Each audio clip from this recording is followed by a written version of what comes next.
We guide you through how to unrestrict someone on Messenger step by step.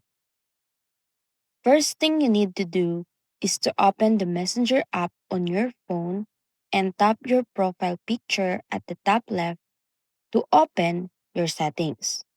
Scroll down and select Privacy and Safety, then tap Restricted Accounts. This is where Facebook stores everyone you've restricted. You'll see a full list of names, so find the person you want to unrestrict and tap on their profile.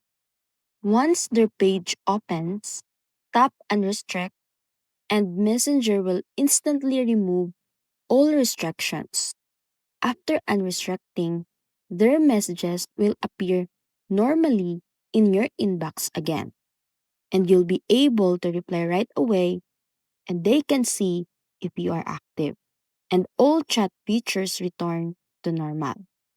If you want to double check everything, go back to your inbox, search their name, and open conversation to make it sure it's restored.